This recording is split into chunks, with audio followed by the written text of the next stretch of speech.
ओम नमो भगवते वासुदेवाय। अभी तक प्रतिदिन कथा के अध्ययन में श्रीमद् भागवत पुराण के तृतीय स्कंद के 30वें अध्याय में हमने देह गेह में आसक्त पुरुषों की क्या अधोगति होती है इसका वर्णन जाना कि किस प्रकार इस संसार में यह जीव जिस जिस योनि में जन्म लेता है उसी उसी में आनंद मानने लगता है और उससे विरक्त नहीं होता। वह अपने बच्चों के पालन पोषण के लिए कपटपूर्ण व्यवहार करता है और कपटपूर्ण कर्मों में लिप्त हो जाता है और इसके बार बार प्रयत्न करने पर जब उसकी जीविका नहीं चलती तो लोभवश अधीर हो वह दूसरे के धन की भी इच्छा करने लगता है। और इसी प्रकार जब वृद्ध अवस्था आती है तो उसके स्त्री पुरुष उसको पहले के समान आदर नहीं देते, जैसे कृपण किसान बूढ़े बैल की उपेक्षा कर देते हैं। और इसमें हमने जाना कि किस प्रकार यहाँ से लेकर यमलोक का 99,000 योजन का मार्ग है और इतना लंबा मार्ग 2 ही 3 मुहूर्त में तय करना पड़ता है और उसके यमदूत उसको बड़ा ही कष्ट देते हैं।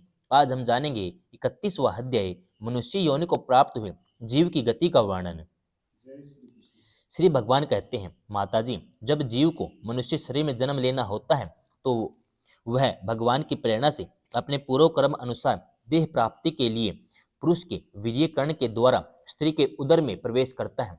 वहां एक रात्रि में स्त्री के रज में मिलकर एक रूप कलल बन जाता है, 5 रात्रि में बुध बुध रूप हो जाता है, 10 दिन में बेर के समान कुछ कठिन हो जाता है, इसके बाद मांसपेशी अथवा अंडज प्राणियों में अंडे के रूप में परिणित हो जाता है, 1 महीने में उसके सिर निकल आता है, 2 मास में हाथ पांव आदि अंगों का विभाग हो जाता है, 3 मास में नख रोम अस्थि चर्म स्त्री पुरुष के चिन्ह अन्य छिद्र उत्पन्न हो जाते हैं, 4 मास में उसमें मांस आदि 7 धातुएं पैदा हो जाती हैं, 5वें महीने में भूख प्यास लगने लगती है, 6ठे मास में झिल्ली से लिपटकर वह दाहिने कोख में घूमने लगता है, उसमें माता के खाए हुए अन्न जल आदि से उसकी सब धातुएं पुष्ट होने लगती है, वह कर्मी आदि जंतुओं के उत्पत्ति स्थान उसे जघन्य मलमूत्र के गड्ढे में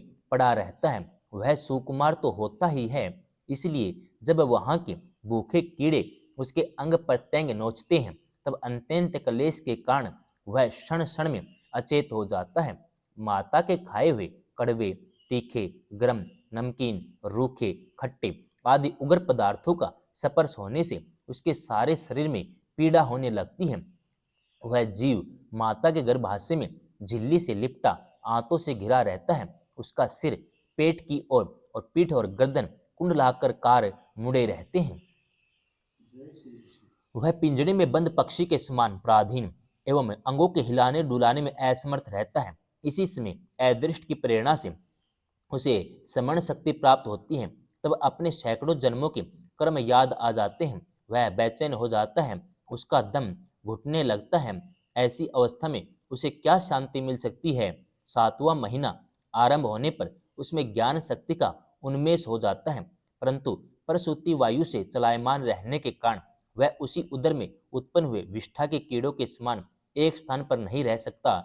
तब सप्त धातु में स्थूल शरीर से बंधा हुआ वह देह आत्मदर्शी जीव अत्यंत भयभीत होकर दीन वाणी से कृपा याचना करता हुआ हाथ जोड़कर उस प्रभु की स्तुति करता है जिसने उसे माता के गर्भ में डाला है। जीव कहता है, मैं बड़ा अधम हूँ, भगवान ने मुझे जो इस प्रकार की गति दिखाई है वह मेरे योग्य ही है। वे अपनी शरण में आए हुए इस नश्वर जगत की रक्षा के लिए अनेक प्रकार के रूप धारण करते हैं, अतः मैं भी भूतल पर विचरण करने वाले उन्हीं के निर्भय चरणारविंदों की शरण लेता हूँ। जो मैं जीव इस माता के उदर में देह इंद्रिय अंतःकरण रूपा माया का आश्रय कर पुण्य पाप रूप कर्मों से आच्छादित रहने के कारण बद्ध की तरह हूँ, वही मैं यही अपने संतृप्त हृदय में प्रतीत होने वाले उन विशुद्ध उपाधि रहित अविकारी और अखंड बौद्ध स्वरूप परमात्मा को नमस्कार करता हूँ। मैं वस्तुतः शरीर आदि से रहित असंग होने पर भी देखने में पंचभौतिक शरीर से संबंध हूँ, इसलिए इंद्रिय गुण शब्द आदि विषय चिदाभास अहंकार रूप जान पड़ता हूँ। अतः इस शरीर आदि के आवरण से जिनकी महिमा कुंठित नहीं हुई है उन प्रकृति और पुरुष के नियंता सर्वज्ञ विद्या शक्ति संपन्न परम पुरुष की मैं वंदना करता हूँ। उन्हीं की माया से अपने स्वरूप की स्मृति नष्ट हो जाने के कारण यह जीव अनेक प्रकार के सत्व आदि गुण और कर्म के बंधन से युक्त इस संसार मार्ग में तरह तरह के कष्ट झेलता हुआ भटकता रहता है। अतः उन्हें परम पुरुष परमात्मा की कृपा के बिना और किस युक्ति से इसे अपना स्वरूप का ज्ञान हो सकता है। मुझे यह त्रिकालिक ज्ञान हुआ है, यह भी उनके सिवा और किसने दिया है, क्योंकि स्थावर जंगम समस्त प्राणियों में एकमात्र वे ही तो अंतर्यामी रूप अंश से विद्यमान है। अतः जीव रूप क्रम जनित पदवी का अनुवर्तन करने वाले हम अपनी त्रिविध तापों की शांति के लिए उन्हीं का भजन करते हैं। भगवान, यह देहधारी जीव दूसरी माता के देह के उदर के भीतर मल मूत्र और रुधिर के कुएं में गिरा हुआ है। उसकी जठराग्नि से इसका शरीर अत्यंत संतप्त हो रहा है। उससे निकलने की इच्छा करता हुआ वह अपने महीने गिन रहा है। भगवान, अब इस दिन को यहाँ से कब निकाला जाएगा? स्वामी ने, आप बड़े दयालु हैं। आप जैसे उदार प्रभु ने इस 10 मास के जीव को ऐसा उत्कृष्ट ज्ञान दिया है। दीन बंधो, इस अपने किए हुए उपकार से ही आप प्रसन्न हो, क्योंकि आपका हाथ जोड़ने के सिवा आपके उस उपकार का बदला तो कोई भी क्या दे सकता है। प्रभु, संसार के पशु पक्षी आदि अन्य जीव तो अपनी मूढ़ बुद्धि के अनुसार अपने शरीर में होने वाले सुख दुख आदि का अनुभव करते हैं, किंतु मैं तो आपकी कृपा से समदम आदि साधन संपन्न शरीर से युक्त हुआ हूँ। अतः आपकी दी हुई विवेकवती बुद्धि से आप पुराण पुरुष को अपने शरीर से बाहर और भीतर अहंकार के आश्रय भूत आत्मा की भांति प्रत्यक्ष अनुभव करता हूँ। भगवान, इस अत्यंत दुख से भरे हुए गर्भाशय में यद्यपि मैं बड़े कष्ट से रह रहा हूँ, तो भी इससे बाहर निकलकर संसारमय अंधकूप में गिरने की मुझे बिल्कुल इच्छा नहीं है, क्योंकि उसमें जाने वाले जीव को आपकी माया घेर लेती है, जिसके कारण उसकी शरीर में अहम बुद्धि हो जाती है। उसके परिणाम में उसे फिर इस संसार चक्र में पड़ना होता है। अतः मैं व्याकुलता को छोड़कर हृदय में श्री विष्णु भगवान के चरणों को स्थापित कर अपनी बुद्धि की सहायता से ही अपने को बहुत शीघ्र इस संसार रूप समुद्र के पार लगा दूंगा, जिससे मुझे अनेक प्रकार के दोषों से युक्त यह संसार दुख फिर न प्राप्त हो। कपिल देव जी कहते हैं, माता, वह 10 महीने का जीव गर्भ में ही जब इस प्रकार विवेक संपन्न होकर भगवान की स्तुति करता है, तब उस अधोमुख बालक को प्रसव काल की वायु तत्काल बाहर आने के लिए ढकेलती है। उसके सहसा ठेलने पर वह बालक अत्यंत व्याकुल हो नीचे सिर करके बड़े कष्ट से बाहर निकलता है। उसमें उसके श्वास की गति रुक जाती है, पूर्व स्मृति नष्ट हो जाती है। पृथ्वी पर माता के रुधिर और मूत्र में पड़ा हुआ वह बालक विष्ठा के कीड़े के समान छटपटाता है। उसका गर्भवास का सारा ज्ञान नष्ट हो जाता है। वह विपरीत गति देह अभिमान रूप अज्ञान दशा को प्राप्त होकर बार बार जोर जोर से रोता है। फिर जो लोग उसका अभिप्राय नहीं समझ सकते, उनके द्वारा उसका पालन पोषण होता है। ऐसी अवस्था में उसे जो प्रतिकूलता प्राप्त होती है, उसका निषेध करने की शक्ति भी उसमें नहीं होती। जब उस जीव को शिशु अवस्था में मैली कुचेली खाट पर सुला दिया जाता है, जिससे खटमल आदि स्वेदज जीव चिपटे रहते हैं, तब उसमें शरीर को खुजलाने, उठाने अथवा करवट बदलने की सामर्थ्य न होने के कारण बड़ा कष्ट पाता है। उसकी त्वचा बड़ी कोमल होती है। उसे डांस, मच्छर, खटमल आदि उसी प्रकार काटते रहते हैं जैसे बड़े कीड़े को छोटे कीड़े। इस प्रकार उसका गर्भ अवस्था का सारा ज्ञान जाता रहता है, सिवा रोने के वह कुछ नहीं कर सकता। इस प्रकार बाल्य, कौमार, पौगंड अवस्थाओं के दुख भोगकर वह बालक युवा अवस्था में पहुंचता है।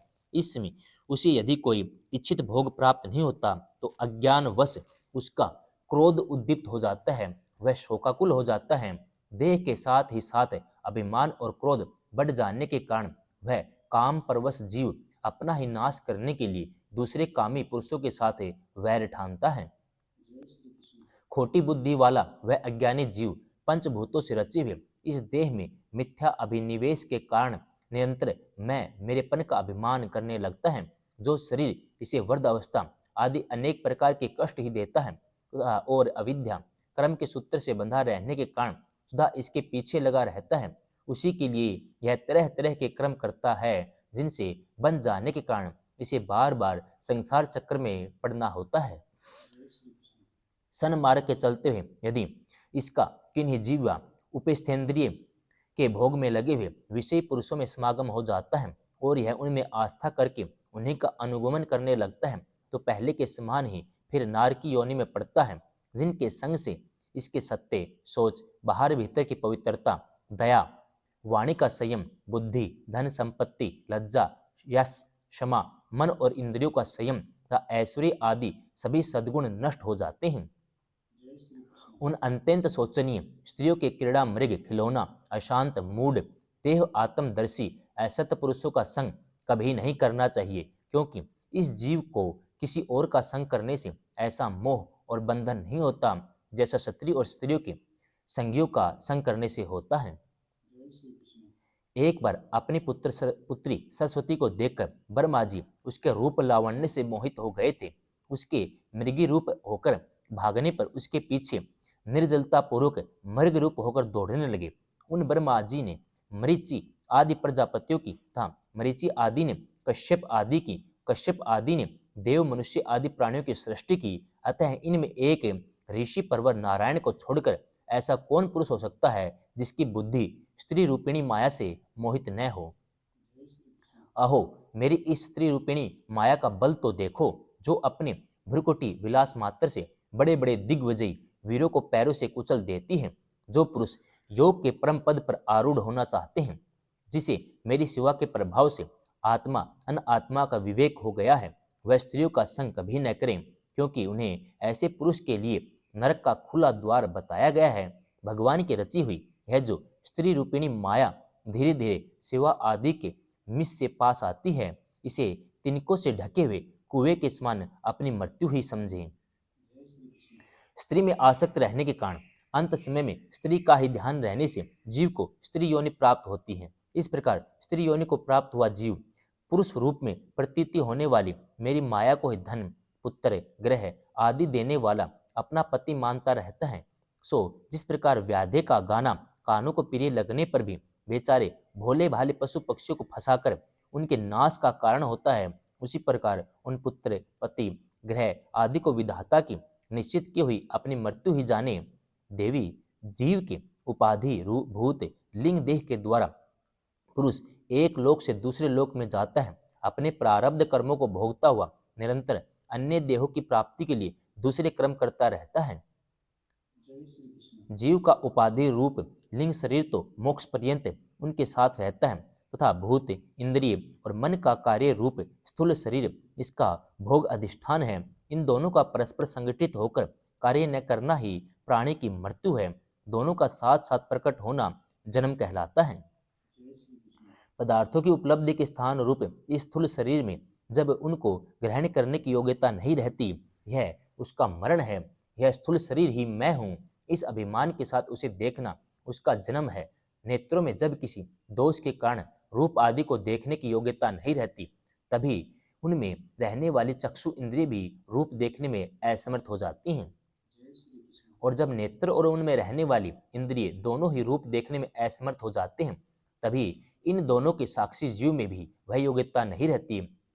अतः मुमुक्षु पुरुष को मरण आदि से भय, दीनता अथवा मोह नहीं होना चाहिए। उसे जीव के स्वरूप को जानकर धैर्य पूर्वक निसंग भाव से विचरना चाहिए तथा इस मायामय संसार में योग वैराग्य युक्त सम्यक ज्ञानमय बुद्धि से शरीर को निक्षेप धरोहर की भांति रखकर उसके प्रति अनासक्त रहते हुए विचरण करना चाहिए। 31वां अध्याय समाप्त।